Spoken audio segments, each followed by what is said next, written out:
코리아 FT 발표를 맡은 리서치 팀 준서입니다. 기업의 개요는 다음과 같습니다.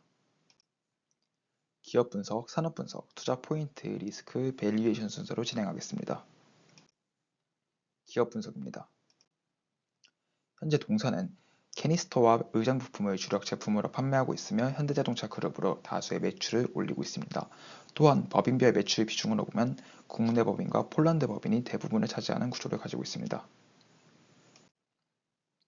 캐니스터에 대해 간략하게 설명을 해드리자면 현재 자동차가 주행과 주차, 주유를 할 때 연료 증발가스, 즉 탄화수소가 발생하게 되고 이러한 캐니스터의 역할은 연료 증발가스를 포집하여 공기 흐름을 통해 재연소시키는 역할을 가지고 있습니다.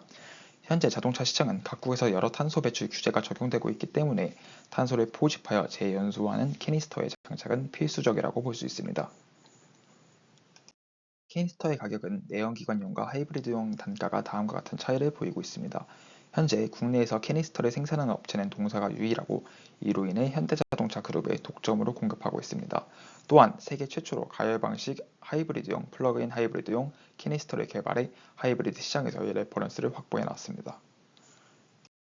현재 하이브리드 차량 시장의 성장과 수주 확대로 인해 지속적인 매출 상승이 발생하고 있습니다.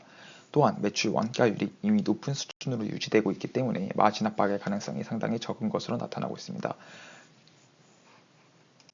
해양 부품 및 금형의 경우 주로 현대자동차 향을 제외하고 폭스바겐과 스코다와 같은 유럽 완성차 제조사에 주로 공급하는 모습을 보실 수 있고 주요한 공급 계약은 부록 9번에 참조해 주시기 바랍니다. 가장 빨리 끝나는 의장 부품 공급 기간이 2026년이기 때문에 적어도 2026년까지는 의장 부품 부문에서 안정적인 현금 흐름 유지가 가능할 것으로 보입니다.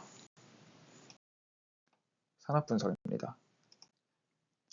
글로벌 자동차 시장은 크게 미국, 중국, 유럽 지역 및 그 외 기타 지역으로 나눌 수 있습니다. 현재 유럽과 한국에서는 하이브리드가 높은 점유율을 가지고 있으며 미국의 경우 내연기관이 대부분의 점유율을 가지고 있는 모습을 확인하실 수 있습니다. 최근 들어 전기차의 안정성, 인프라의 한계, 보조금 축소 등의 이유로 전기차에 대한 수요가 지속적으로 둔화되고 있는 모습을 확인하실 수 있습니다. 전기차 수요가 둔화됨에 따라 경제성이 높은 하이브리드 차량의 판매가 대체적으로 증가하고 있습니다. 이는 부록 3번에 참조해 주시기 바랍니다. 이에 따라 완성차 업체들도 전기차에 대한 투자를 꺼리고 있습니다. 현대자동차의 경우 기존 전기차 전용 공장으로 사용하려 한 조지아 신공장에서 하이브리드를 홀류 생산하기로 결정하였고 포드와 GM, 테슬라 역시 전기차에 대한 투자 계획을 철회하거나 연기하고 있습니다. 또한 유럽 자동차 시장에서는 현재 유럽 지역에서 유럽 제조사의 점유율은 약 65%에 달하고 있습니다. 반면 유럽 제조사의 유럽 지역에서의 전기차 점유율은 약 34%에 불과합니다. 이에 따라 유럽 제조사들이 전기차에 대한 주도권을 확보하지 못했고 이에 따라 EU 또한 다른 전기차 업체들에 대한 강한 규제를 적용하고 있습니다. 이는 부록 8번을 참조해 주시기 바랍니다. 투자 포인트입니다. 첫 번째는 현대형 하이브리드 캐니스터의 수주 확대입니다. 현재 전기차에 대한 충전 인프라가 충분히 보급되었다고 보기 어렵고 전기차의 화재 발생 건수는 전기차 누적 등록 대수가 증가함에 따라 지속적으로 증가하고 있습니다. 이는 전기차 구매의 한계로 적용됩니다. 전기차 시장은 보조금에 대한 의존도가 상당히 큰 시장으로 나타나고 있습니다. 현재 전 세계적으로 전기차에 대한 보조금이 감소하고 있는 상태이고 오는 11월 진행 예정인 미 대선도 전기차 보조금에 대한 불확실성으로 다가오고 있는 상태입니다. 앞서 지난 2023년 12월 이후 전기차 보조금이 중단된 독일의 경우 1월을 제외하고는 전기차가 계속해서 역성장하는 모습을 보이고 있습니다. 이로 인해 하이브리드 차량이 기존의 내연기관과 전기차에 비해 우위를 가지는 모습을 보실 수 있습니다. 평균적으로 가솔린 차량과 하이브리드 차량의 가격 차이는 약 300만원에서 400만원 정도이고 평균 연비 차이는 약 5km 정도 차이가 나고 있습니다. 평균 사용 연수 정도로 사용한다고 가정할 때 약 200만원 정도의 비용 절감 효과가 존재하고 따라서 주행 성능과 가격 절감 효과를 비교할 때 하이브리드 차량이 내연기관에 비해 우위가 존재한다는 것을 확인하실 수 있습니다. 이에 따라 현대자동차 그룹의 하이브리드 판매량은 지속적으로 상승 추세에 있습니다. 기본적으로 이런 상승 추세는 하이브리드 시장의 외형 확장에 기인하지만 현대자동차 그룹의 하이브리드 시장 점유율을 지속적으로 확장시켜온 결과도 존재합니다. 이에 따라 지난 8월에 진행한 인베스터 데이에서 하이브리드 목표 판매량은 기존보다 약 40%까지 확대 전개하였고, 이로 인해 동사의 현대양 하이브리드용 캐니스터 매출 비중이 지속적으로 확대될 전망으로 암시됩니다. 이러한 하이브리드 시장의 성장에 대비하기 위해 현대자동차 그룹에 또한 새로운 하이브리드 시스템을 준비하고 있습니다.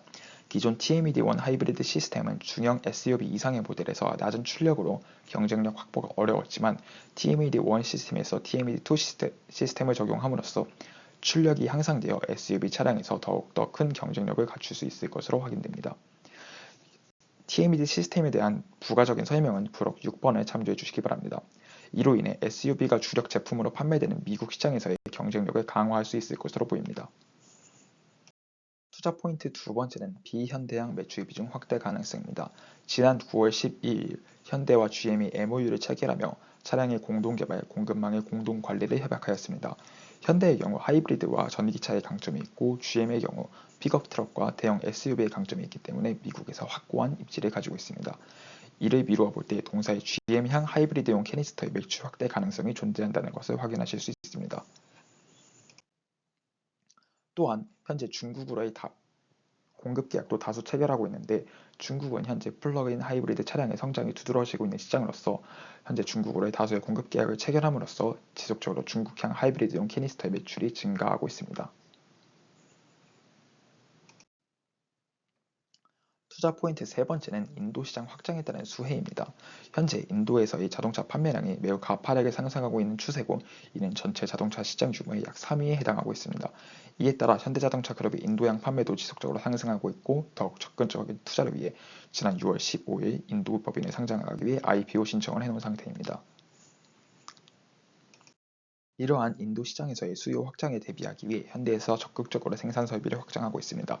지난 8월 인수한 텔레가온 공장으로 인도에서 13만 대를 추가 생산할 수 있게 되었고, 동사의 경우 인도 현지 법인을 보유하고 있기 때문에 현대자동차의 생산 능력 확장 수요에 유연하게 대처할 수 있습니다. 이를 미루어 볼 때 현대자동차 그룹의 인도 현지 생산 확대에 따라 동사가 수혜를 입을 것으로 예상됩니다. 리스크입니다. 첫 번째는 높은 가동률로 인한 공급 제한 가능성입니다. 현재 국내 법인의 경우 캐니스터와 의장 부품의 공장 가동률이 약 93%, 97%에 달하고 있습니다. 폴란드 법인의 경우 의장 부품의 가동률이 93%에 달하고 있고, 이러한 점으로 미뤄볼 때 추후 수요가 갑작스럽게 증가할 경우 공급에 제한이 발생할 수 있습니다. 하지만 현재 지속적으로 기계 장치를 추가하고 건물을 증설하는 등 생산 능력을 확장하고 있어 당장의 리스크로는 보기 어렵습니다. 리스크 두 번째는 의장 부품 경쟁 가능성입니다. 의장 부품 산업의 특성상 자동차 산업 내에서 비교적 진입 장벽이 낮아 경쟁사가 존재하고 있습니다. 다만 에코플라스틱은 생산 라인이 국내에만 존재하고 있고, 서현 이화의 경우 의장 부품 단독 사업만 영위하기 때문에 매력적인 투자 포인트가 떨어지고 있습니다. 밸류에이션 진행하도록 하겠습니다. 아래의 표는 참고해 주시기 바랍니다. 정확한 매출 추정 과정은 부록 뒤의 매출 추정 페이지를 참고해 주시기 바랍니다. 밸류에이션 방식은 DCF, 즉 현금 흐름 할인법을 사용하였고, 할인율은 CAPM으로 가정하였습니다. 무위험 수익률은 10년 국채 5년 평균인 2.6%로 설정하였고, 시장 수익률의 경우 코스닥 10년 CAGR을 가정하여 3.6%로 설정하였습니다.